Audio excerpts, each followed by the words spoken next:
6월 8일 화요일 삶의 기적을 일으키는 30분 예배를 시작하도록 하겠습니다. 하나님께서 오늘 우리에게 주신 말씀은 사무엘상 17장 26절에서 33절까지 말씀입니다. 이 말씀 제가 봉독하도록 하겠습니다. 다윗이 곁에 서 있는 사람들에게 말하여 이르되 이 블레셋 사람을 죽여 이스라엘의 치욕을 제거하는 사람에게는 어떠한 대우를 하겠느냐? 이 할례 받지 않은 블레셋 사람이 누구이기에 살아계시는 하나님의 군대를 모욕하겠느냐? 백성이 전과 같이 말하여 이르되 그를 죽이는 사람에게는 이러이러하게 하시리라 하니라. 큰형 엘리압이 다윗이 사람들에게 하는 말을 들은지라. 그가 다윗에게 노를 바라여 이르되 내가 어찌하여 이리로 내려왔느냐? 들에 있는 양을 누구에게 맡겼느냐? 나는 내 교만과 내 마음의 완악함을 아노니 내가 전쟁을 구경하러 왔도다. 다윗이 이르되 내가 무엇을 하였나이까? 어찌 이유가 없으리이까 하고 돌아서서 다른 사람을 향하여 전과 같이 말하매 백성이 전과 같이 대답하니라. 어떤 사람이 다윗이 한 말을 듣고 그것을 사울에게 전하였으므로 사울이 다윗을 부른지라. 다윗이 사울에게 말하되 그로 말미암아 사람이 낙담하지 말 것이라. 주의 종이 가서 저 블레셋 사람과 싸우리이다 하니 사울이 다윗에게 이르되 내가 가서 저 블레셋 사람과 싸울 수 없으리니 너는 소년이요 그는 어려서부터 용사임이니라. 아멘. 오늘도 이 시간 하나님께서 우리에게 주신 말씀을 듣기 전에 잠시 기도하는 시간 갖도록 하겠습니다. 하나님 아버지 감사합니다. 오늘도 저희들 사랑하셔서 저희 하나님을 만날 수 있는, 저희 하나님의 말씀을 들을 수 있는 이 예배의 자리를 인도하시니 감사합니다. 아버지 하나님, 오늘도 하나님께서 저희에게 말씀하실 때 그 말씀을 통하여 비록 저희가 연약하고 어리석음에도 불구하고 저희를 사랑하신 하나님, 그 하나님의 역사하심을 믿음으로 인해서 담대하게 세상을 살아가며 하나님의 크신 영광을 나타내는 저희 모두가 될 수 있도록 은혜 베풀어 주옵소서. 예수님의 이름으로 감사하며 기도드리옵나이다. 아멘. 하나님께서 우리에게 사무엘상 지금 17장의 말씀을 통해서 말씀해 주셨다시피 지금 블레셋이 이스라엘을 공격해서 이스라엘과 블레셋이 전쟁을 하고 있는 중에 다윗의 아버지인 이세, 그 이세의 아들 중에 3명이 이 전쟁터에 나아가서 사울과 함께 있습니다. 그래서 아버지인 이세가 그 전쟁터에 나간 삶과 죽음이 오가는 그 전쟁터에 나간 그 세 아들의 안부가 걱정이 되어서 막내 아들인 다윗을 통해서 그 세 아들의 안부를 확인하고 와라 라고 막내 아들 다윗에게 말합니다. 그래서 다윗이 그 형들의 안부를 확인하러 가서 사무엘상 17장 22절부터 이렇게 말씀합니다. 다윗이 자기의 짐을 지키는 자의 손에 맡기고 군대로 달려가서 형들에게 문안하고 형들을 만나보고 형들이 잘 있나 확인합니다. 그렇게 하고 그들과 함께 말할 때에 마침 블레셋 사람의 싸움 도두는 가드 사람 골리앗이라 하는 자가 그 전열에서 나와서 전과 같은 말을 하며 다윗이 들으니라. 이 골리앗이 나와서 한번 나하고 싸워보자. 내가 이기면 너희가 내 종이 되는 것이고 너희가 나를 이기면 우리가 너희의 종이 될 것이다. 한번 나랑 싸우자 라고 이 이스라엘 백성을 위해서 군사를 향해서 계속해서 매일마다 소리쳤는데 다윗이 마침 형들의 안부를 묻고 있는 그때에 그 골리앗이 나와서 그렇게 소리치는 소리를 다윗이 듣습니다. 그렇게 이 골리앗이 소리치는 것을 듣고 다윗이 이렇게 말합니다. 사무엘상 17장 26절 말씀. 다윗이 곁에 서 있는 사람들에게 말하여 이르되 이 블레셋 사람을 죽여 이스라엘의 치욕을 제거하는 사람에게는 어떠한 대우를 하겠느냐? 이 할례 받지 않은 블레셋 사람이 누구이기에 살아계시는 하나님의 군대를 모욕하겠느냐? 할례 받지 않은 하나님과 전혀 관계가 없는 하나님의 인도하심과 도우심을 받지 못하는 이 사람이 누구길래 감히 살아계신 하나님의 군대를 모욕하느냐? 라고 어린 다윗이 화를 냅니다. 지금 이렇게 다윗이 이 골리앗의 이 말을 듣고 화가 나서 사람들과 이런 얘기를 하고 있을 때 이렇게 어린 다윗이 사람들과 이야기하는 것을 지켜보고 있던 큰형 엘리압이 다윗을 향하여 화를 내면서 이렇게 말합니다. 사무엘상 17장 28절 말씀. 큰형 엘리압이 다윗이 사람들에게 하는 말을 들은지라 그가 다윗에게 노를 바라여 이르되 내가 어찌하여 이리로 내려왔느냐? 들에 있는 양들을 누구에게 맡겼느냐? 나는 내 교만과 내 마음의 완악함을 아노니 내가 전쟁을 구경하러 왔도다. 이 큰형 엘리압이 이 막내 아들, 이 다윗은 아버지의 명령을 받아서 형들의 안부를 확인하려고 위험한 전쟁터까지 왔는데 큰형 엘리압은 그런 막내 동생 이 다윗을 향해서 화를 냅니다. 그러면서 너 양떼는 안 들보고 왜 여기 왔냐? 너가 전쟁을 구경하러 온 것이 아니냐? 나는 너의 교만함과 그 악함을 안다. 라고 형이 화를 냅니다. 우리가 일반적으로 생각했을 때 이 큰형이에요. 큰형과 막내하고는 나이 차이도 많이 났을 거예요. 근데 어린 막내 동생이 지금 그 위험한 전쟁터에 왔어요. 형들의 안부를 물어왔습니다.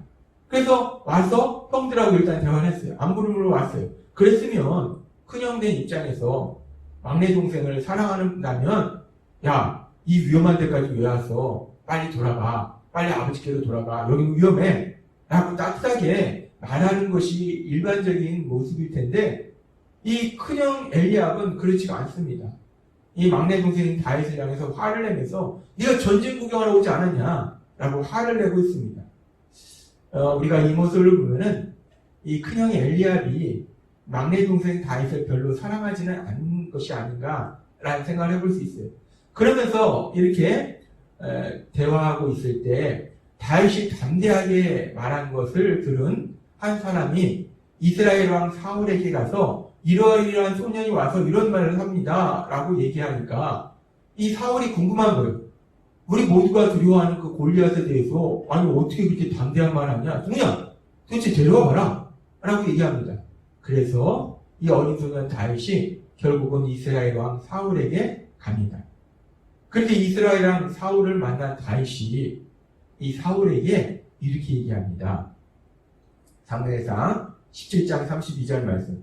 다윗이 사울에게 말하되 그로 말미암아 사람이 낙담하지 말 것이라. 주의 종이 가서 저 블레셋 사람과 싸우리다 하니. 지금 다윗은 이스라엘 모든 군사들이 두려워하고 이스라엘의 왕인 사울, 다른 백성보다 어깨 위나 키가 훨씬 컸던 그 사울 왕조차도 두려워하던 그 골리앗을 인하여 두려워하지 말라고 내가 가서 싸우겠다라고 이 다윗이 말합니다. 이 참으로 황당한 상황이에요. 어린 다윗, 어린 소년인 다윗이 그 거인 장군 골리앗과 싸우겠다라고 말하는 겁니다. 이 이야기를 들은 이 사울 왕이 얼마나 황당했겠습니까? 얼마나 어이가 없었겠습니까? 그래서 사울 왕이 그런 다윗에게 이렇게 말합니다. 17장 33절 말씀. 사울이 다윗에게 이르되 내가 가서 저 블레셋 사람과 싸울 수 없으리니 너는 소년이요 그는 어려서부터 용사입니다. 사울이 말합니다.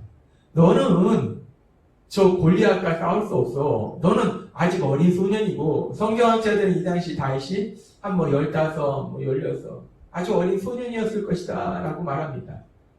그렇게 어린 소년인 그 다윗이 2m 80이 넘는 그 거인 골리앗. 그는 어렸을 때부터 전쟁터에서 자랐기 때문에 전쟁이 익숙했던 키만 큰 것이 아니라 많은 전투 경력을 가졌던 그 골리앗과 너와 같이 어린 소년이 도저히 싸울 수 없다. 넌 싸울 수 없다. 라고 말합니다. 그렇습니다. 지금 어린 소년인 다윗이 2m 80이나 되는 거인 골리앗 장군. 다윗은 양을 치던 목동이었고 이 골리앗은 전투 경험이 풍부한 전쟁의 용사였어요. 그런 전쟁의 용사와 이 다윗이 싸운다는 건 말도 안 됩니다. 이런 말도 안 되는 상황이기 때문에 사울도 처음에는 말린다는 거예요. 근데 우리가 이 상황을 보면은 결국은 다윗은 그 거인 장군 골리앗과 싸우게 됩니다. 우리가 사무엘상 17장의 말씀을 읽고 가만히 묵상하다 보면은 여러 가지로 우리가 생각해 볼 수 있는데 일단 우리 눈에 보이는 것이 지금 오늘 우리가 살펴본 말씀을 통해서 보면 어린 다윗, 그 어린 다윗이 참 불쌍하다라는 것을 볼 수 있어요.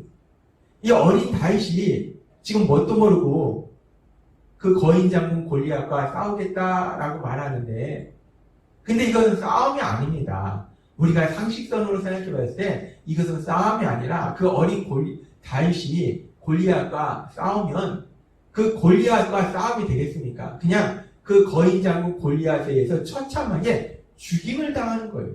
이건 누가 봐도 싸움이 아니라 그냥 처참하게 죽임을 당하는 상황입니다. 사울이 봐도, 다윗의 형들이 봐도, 이스라엘 군사가 봐도, 누가 이것을 다윗이 이긴다고 생각했겠습니까? 누가 이것을 싸움이라고 생각했겠어요?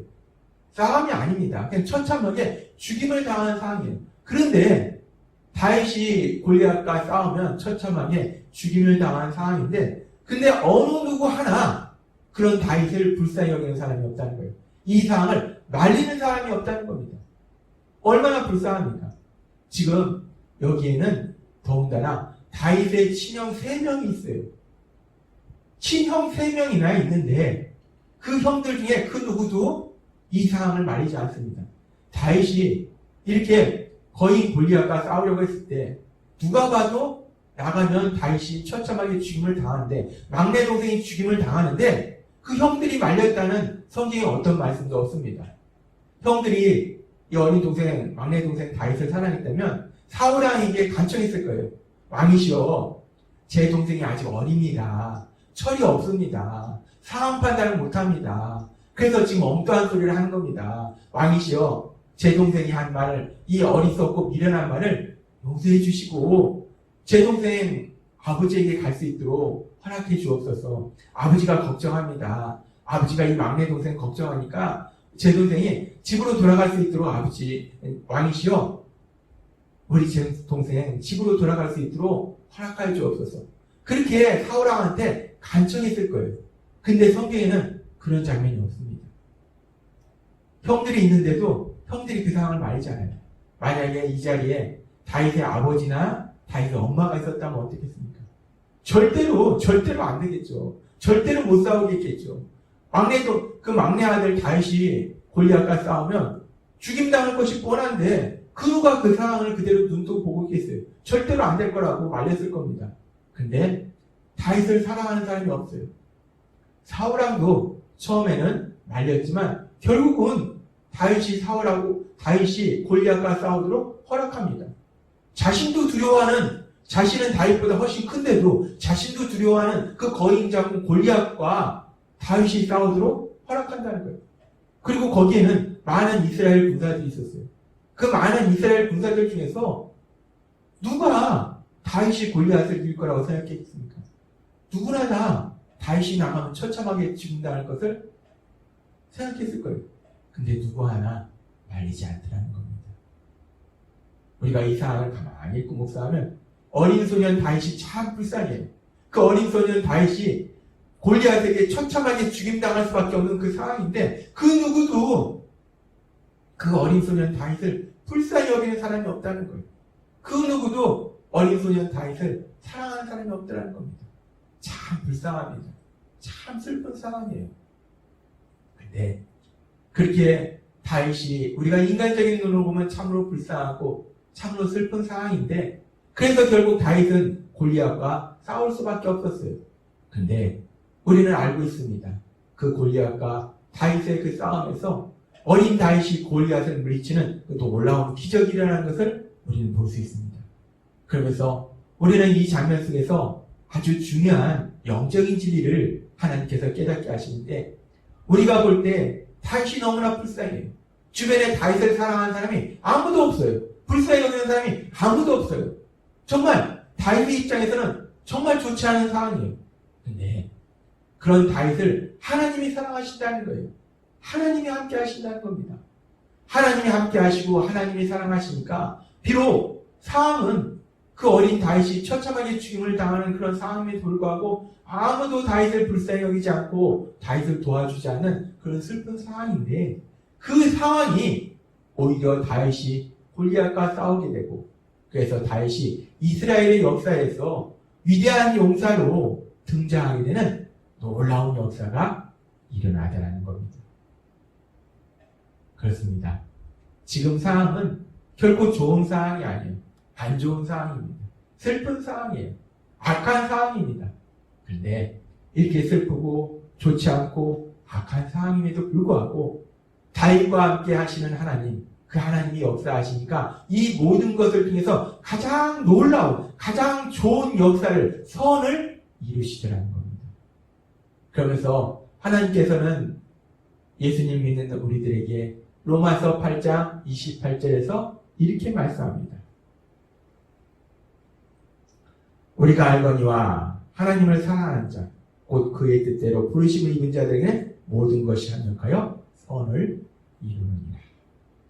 아멘. 지금 우리가 읽은 사무엘상 17장의 말씀이 결국은 로마서 8장 28절, 이 로마서 8장 28절의 말씀이 다윗의 삶을 통해서 일어나는 것을 우리는 볼 수 있었어요. 주변의 상황은 결코 좋지 않습니다. 슬픈 상황이에요. 누구 하나 어린 다윗을 불쌍히 여기는 사람이 없는 악한 상황입니다. 그런데 그 악한 상황조차도 오히려 다윗을 사랑하시고 다윗과 함께 하시는 하나님이 역사하시니까 선을 이루시는 다윗이 이스라엘 역사 속에서 위대한 용사로 등장하는 귀한 역사가 일어나는 그런 일이 일어나자는 겁니다. 마찬가지로 하나님께서는 우리에게 말씀하시는 거예요. 우리가 세상을 살아갈 때 우리가 만난 상황이 결코 좋지 않은 상황을 만날지라도, 우리 주변에 내 편이 하나도 없는 상황을 만날지라도, 어떤 상황을 만날지라도, 어떤 사람들을 만날지라도 우리를 사랑하신 하나님, 우리와 함께 하신 하나님이 역사하시면 그 모든 것을 통해서 선을 이루시는 놀라운 역사를 체험하게 될 걸 믿습니다. 하나님은 오늘 다윗의 삶을 통해서 로마서 8장 28절의 말씀을 통해서 우리에게 분명하게 말씀하십니다. 하나님을 사랑하는 자, 곧 그의 뜻대로 부르심을 입은 자들에게는 모든 것이 합력하여 선을 이루느니라. 로마서 8장 28절의 이 말씀이 하나님이 사랑하시고 하나님과 함께 하시는 여러분의 삶이 될 줄 믿습니다. 그 하나님을 인해서 그 어떤 상황 속에서도 어떤 사람을 만날지라도 담대하게 나아가서 하나님이 역사하심을 인하여 승리를 체험하고 하나님의 영광을 나타내는 여러분이 되시길 주님의 이름으로 축원합니다. 기도하겠습니다. 하나님 아버지 감사합니다. 오늘도 주신 말씀처럼 다윗의 삶을 통해서 로마서 8장 28절의 말씀을 통해서 하나님이 함께 하실 때 그 어떤 상황도 가장 좋은 결과로 인도하시는 하나님, 그 하나님은 우리를 사랑하시는 믿음으로 담대하게 세상을 살아가는 저희가 될 수 있도록 은혜 베풀어 주옵소서. 예수님의 이름으로 감사하며 기도드리옵나이다. 아멘. 이 시간도 하나님께서 우리에게 주신 말씀을 묵상하면서 조용히 기도하는 시간 갖도록 하겠습니다.